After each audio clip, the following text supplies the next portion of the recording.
Саламатсыздар ма, балалар? Бүгін сіздермен бірге мен Жұмағазиева Айгүл Мықтыбай қызы, Сексеуіл кенті 177-ші орта мектептің тарих пәнінің мұғалімі. Сіздерге бүгінгі ұсынылатын сабағым 5-ші сынып Қазақстан тарихы пәні. Сабақ тақырыбы ғұн тайпаларының бірігуі. Сабақтың зерттеу сұрағы: неге Мөде Шануи жер мемлекеттің негізі деді? Оқу мақсаттары: картада тайпалық одақтардың орналасуын көрсету, ежелгі мемлекеттік бірлестіктердің құрылуын түсіндіру. Сабақ мақсаты: ғұндардың мемлекеттік дәрежеге қалай жеткендігін анықтайды. Ғұндар үшін жер маңызды болғандығын дәлелдейді. Ғұн тайпаларының бірігу жолындағы деректерді талдап, негізгі белгілерін айқындайды. Ғұн тайпаларының бірігу жолын өз пайымымен тұжырымдайды. Ғұндар Евразия тарихында маңызды орын алатын тайпа. Орталық Азиядан шыққан жауынгер көшпелілер шығыс пен батысты бірдей әсер еткен ірі өзгерістердің себепшісі. Ғұндар қазіргі қазақ, моңғол, түрік, татар халықтары ата-бабаларын құраған тайпалар. Олар ішкі Азияда алғашқылардың бірі болып, өз мемлекетін құрды.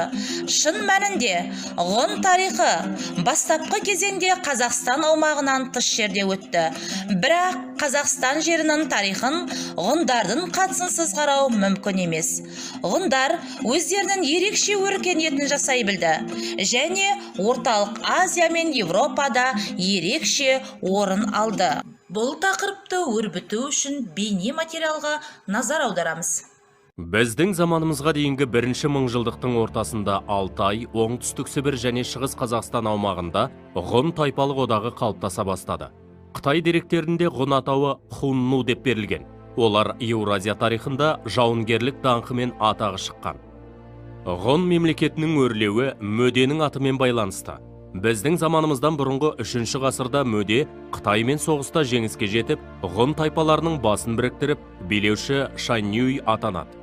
Оның билігі үстем болып, аспан ұлы деген атаққа ие болады.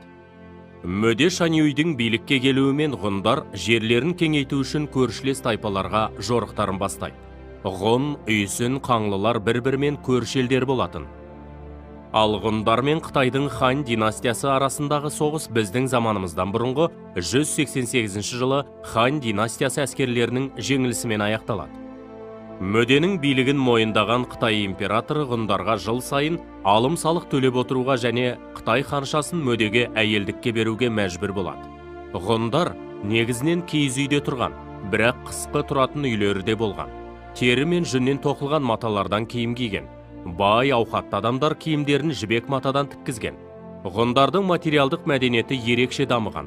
Олар темір және қола өңдеумен қатар қыштан ыдыстар жасаумен айналысқан. Сондай-ақ ғұндарда зергерлік өнерде жақсы дамып, күміс пен алтыннан әшекей бұйымдар жасаған.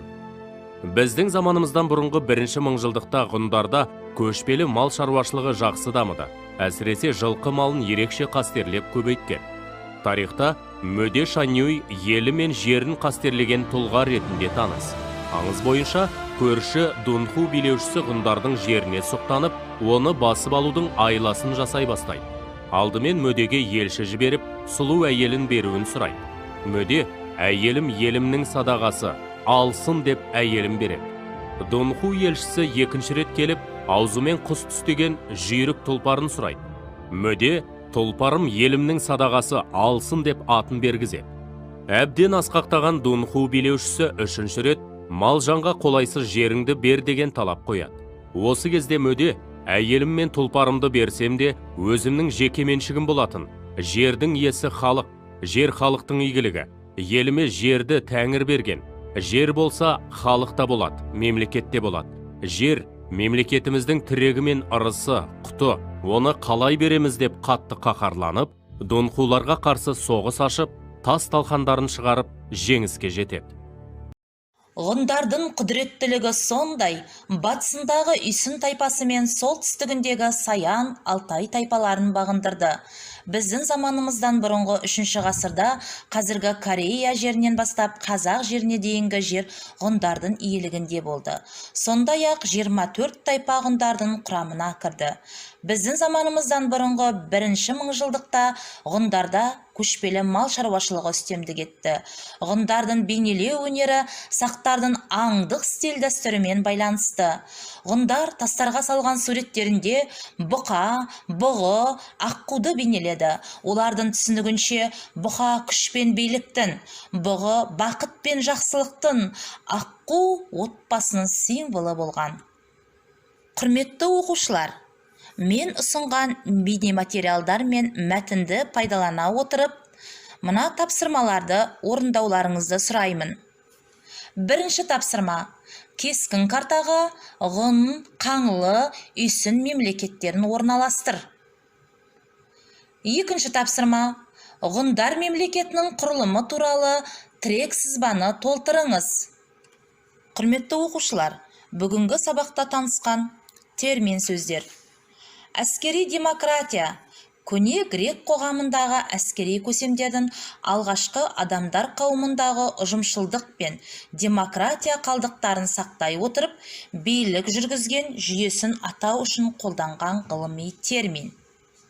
Шанюи. Ғұндардың жоғарғы билеушісі. Тайпалық одақтар. Қазақ жерінде құрылған алғашқы мемлекеттік бірлестіктер. Үй тапсырмасы. Аңыз бойынша Дунху билеушісі ғұн мемлекетіне елші жіберіп, мал жанға қолайсыз бір қарыш жер сұрайды. Мөде Шануи. Әйелім мен тұлпарымды берсем, олар өзімнің жекеменшігім болатын. Жердің иесі халық. Жер халықтың игілігі.